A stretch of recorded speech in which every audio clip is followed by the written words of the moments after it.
Statue લગાડ્યું તો આમ આદમી પાર્ટીના કાર્યકર્તાઓ અને આમ આદમી પાર્ટીના નેતાઓએ એક જ દિવસમાં ભગવાન બિરસા મુંડાજીનું સ્ટેચ્યુ પણ હટાવી દીધું. આ બતાવે છે કે આ ચૈતર વસાવા જે આદિવાસી કરે છે એમની પાર્ટી જ કેટલા આદિવાસી વિરોધી છે. અને એટલું જ નહીં, બીજા એક ઠગ ધારાસભ્ય બાજુની વિધાનસભામાં છે વાંસદામાં, એ પણ આદિવાસી કરે છે.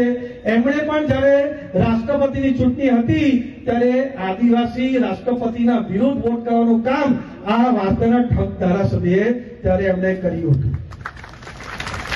અને રાહુલ ગાંધી જ્યારે અમેરિકા ગયા ત્યારે એમણે એમ કહ્યું કે અમારી સરકાર આવશે તો અમે એસટી, એસસી અને ઓબીસી નું આરક્ષણ કાઢી લેશું, એવું બયાન એમણે આપ્યું.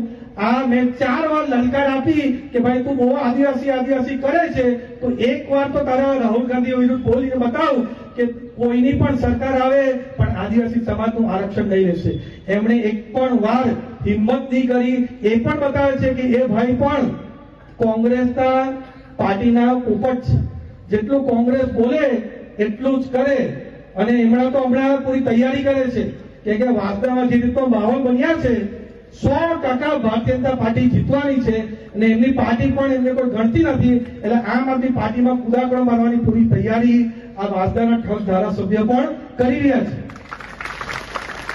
અને જ્યારે આ બંને આદિવાસી કરે છે કે અમારા આદિવાસી સમાજમાં કોઈ પણ જાતનો અન્યાય થાય, કોઈ પણ જાતનો અહિત થાય તો અમે સૌથી પહેલા ઉમરગામથી અંબાજી પહોંચી છીએ.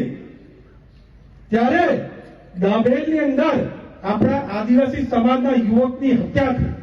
કસાઈઓએ એની હત્યા કરી કારણ કે આદિવાસી સમાજના યુવકે ગૌ હત્યા કરવામાં ઇનકાર કર્યું, એમનું મર્ડર કરી દીધું. ત્યારે અમે પોતે બધા જ અમારા ભારતીય જનતા પાર્ટીના કાર્યકર્તા, હું પોતે પણ અંતિમ યાત્રામાં સામેલ થયો અને કાન પણ આપી અને પૂરો ન્યાય આપવાનું કામ અમારી ભારતીય જનતા પાર્ટીની સરકારે કર્યું. અને હું નરેશભાઈની પણ તારીફ કરવા માંગુ છું. નરેશભાઈએ આદિજાતિ મંત્રી તરીકે ડાયરેક્ટ કોઈ પણ જાતના આ જેવી રીતે કોંગ્રેસ વાળા ફાકા ફોજદારી કરે છે, આમ આદમી પાર્ટી વાળા ફાકા ફોજદારી કરે છે, નરેશભાઈ પોતાનું કામ કરીને ડાયરેક્ટ ડીબીટીના માધ્યમથી એ મહિલા પીડિતના ખાતામાં પૈસા આવી ગયા. એ કામ આપણા નરેશભાઈ કર્યું. એમના માટે પણ ખૂબ ખૂબ તાળીઓ કાઢીને આપણે સ્વાગત કર્યું. એ કામનું કામ આપણે કરીએ. પણ જે ચૈતર વસાવા અને વાંસદાના ધારાસભ્ય આદિવાસી કરે છે એ ત્યાં જયારે કસાઈએ એમની હત્યા કરી ત્યાં નહીં ગયા.